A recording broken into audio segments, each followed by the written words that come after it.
Hello students, welcome back.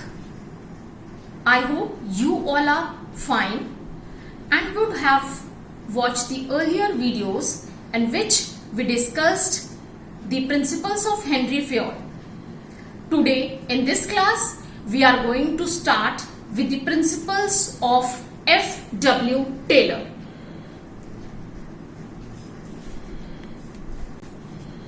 Frederick Winslow Taylor, he is known as the father of scientific management.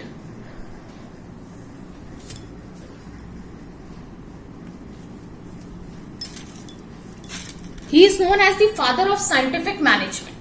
Students, first let us understand what is scientific management. Scientific management means application of science in each and every aspect of management. We have done the definition of management, we have done the introduction of management, how actually the management works. So application of science in each and every aspect of management means scientific management. So he was the first who developed this management. He said, whatever decisions you are taking, right from the selection of the tools, they should be scientifically selected. Whatever methods of production you are selecting, in that also science should be there. Science should be there means these all methods of production, the selection of tools, they should be observed. They should be scientifically observed. Science is applied everywhere, as we know. But this scientific management says that is very rigid in nature. That is applied everywhere in the same manner. But while you are applying science and management, you have to apply it according to the changes in the organization, according to the situations in the organization. That is scientific management. That is the concept of scientific management. Now, F.W. Taylor, as he is known as the father of scientific management, he has given the 4 principles of scientific management.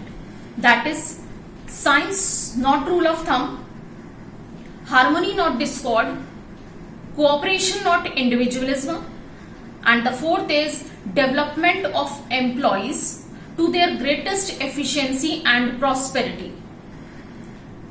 Let us recall this again. First is science not rule of thumb. Second, harmony not discord.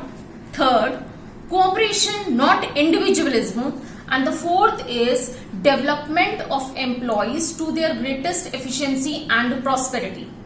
These were the 4 principles that were given this by F.W. Taylor. Now coming to his background, he was born in USA in 1856. He was the mechanical engineer and he joined the Midwell Steel Plant.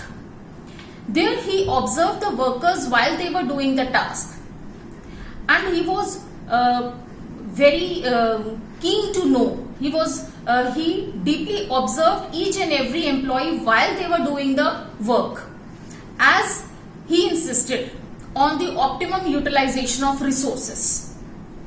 So he gave maximum time on observing these workers while they were doing the task. Coming to the first principle of Taylor, F.W. Taylor, that is science not rule of thumb. He said, science not rule of thumb. As I have already told you that science is applied everywhere in the same manner. But he insisted that while we are observing the workers, we are applying science, but in this case, we don't have to follow the rule of thumb. Now, what is this rule of thumb? This rule of thumb means we don't have to follow the dictatorship of the manager. What the past manager felt, what was his intuitions, what was his will, we don't have to follow this. He said that we don't have to follow the rule of thumb. whatever decisions we have to take, we should take those decisions scientifically. ऐसा नहीं है कि इस particular situation में ऐसा होता था तो हम भी वैसा करेंगे, पास्ट मैनेजर ऐसे करता था हम भी वैसे करेंगे, अब तक हम प्रोडक्शन के लिए वर्क को कंप्लीट करने के लिए एम्प्लॉइज को 5 आवर्स देते थे तो हम आज भी ऐसे देंगे. No, he said you have to scientifically observe, you have to do experiment on each and every worker and then decide the number of hours you are giving them. You don't have to believe on the past experiences of the managers. That was his first principle, that is science, not rule of thumb. What he said you have to find the one best way of doing the task. There are various methods of completing the task, but what you have to do, you have to select the best one. Best कैसे select करेंगे? Again you have to experiment, again you have to go through the observations, you have to find out the method that has more positive aspects. You have to select the one best way and you have to see that is that being applied on each and every worker or not.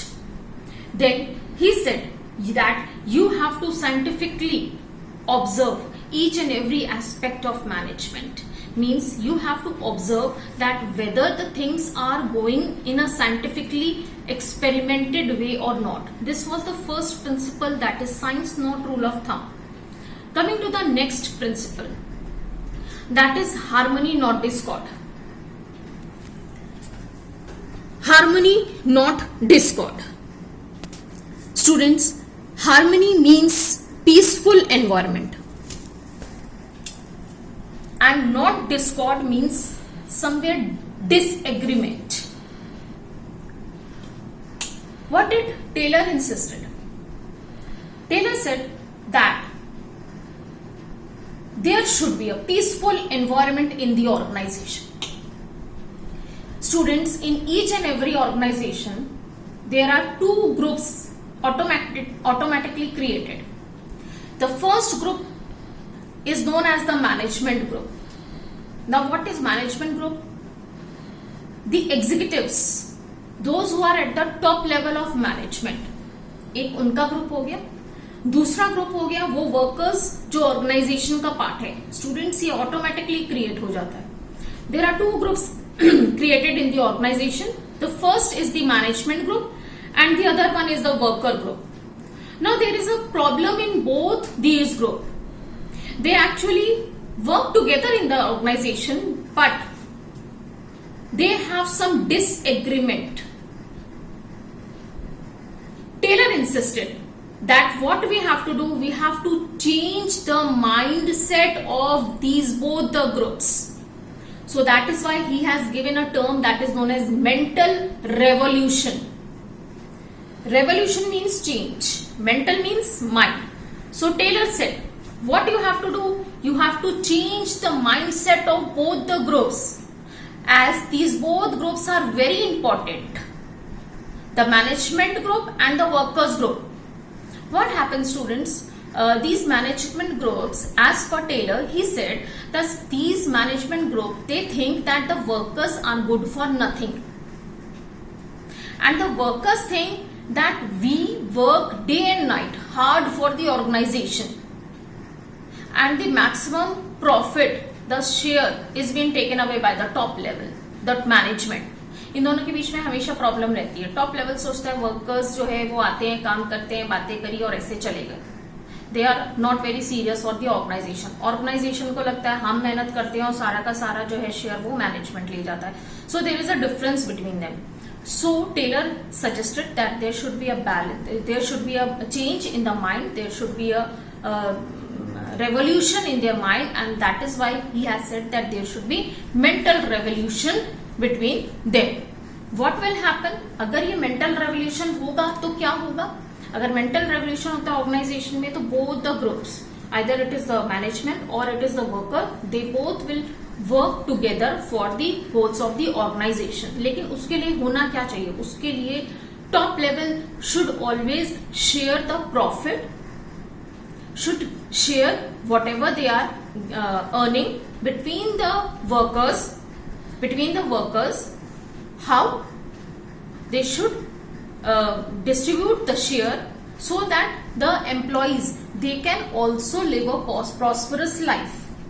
And what do the workers should do? They should also not demand unrealistic things. They should also think that if the organization will grow, they will automatically live a very good life. So we have to change the mindset of them also. This was the second principle, that was harmony, not discord. There should be a mental change in the mindset of both the employees. Coming to the third principle.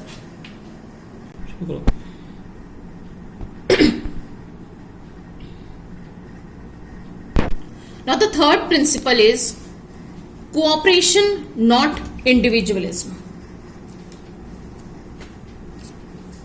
This principle is the extension of harmony, not discord. Taylor, in this principle of cooperation, not individualism, said that in harmony, not discord, we were actually changing their mindset. But cooperation, not individualism, Taylor said that we need each other. We need each other. It means the management is nothing without the workers, and the workers are also nothing without the organization. They need each other. Taylor said that management should respect the suggestion which is being given by the workers. They should ask the workers before setting the goals of the organizations. They should welcome their suggestions. Then only they will have a feeling of belongingness between them. That was felt by Taylor. He said, if employees are giving good suggestions, reward should also be given to them, so that they can feel connected to the this organization. And there should be a paternalistic style of management. Paternalistic style of management, student, means where the management should treat the employees. The management is taking care as parent. They should treat the employees well so that they can prosper. Now, coming to the fourth principle.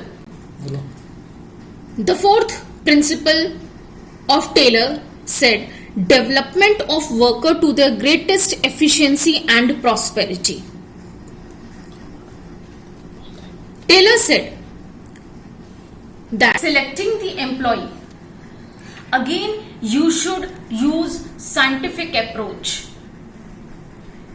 It means while you are selecting the employee, you have to see that whether the employee is capable of doing that task or not. You have to select only that employee who is capable enough of doing that task. So then only the organization can develop. Then only the goals can be achieved. So development starts from right from the selection of the employee. You have to use the scientific approach from the selection of the employee. After selecting, what you have to do, you have to assign the work only to that person who is capable enough of doing that task. After giving him the assigned job, what you have to do, now you have to think about their development also. You have to provide them with training techniques also. You have to give them various kinds of training so that their morale can be increased, so that they can feel that yes, they can also compete in this very competitive world. This was the fourth principle of F.W. Taylor, that is Frederick Winslow Taylor. So students, today we have done the four principles of F.W. Taylor, that are science, not rule of thumb, harmony, not discord, cooperation, not individualism, and development of worker to their greatest efficiency and prosperity. We have done these four principles. Students, in our next lecture, we will be doing few techniques which were given by F.W. Taylor. These techniques were also scientifically tested by him. I hope you liked the lecture and you have understood everything. Thank you, students.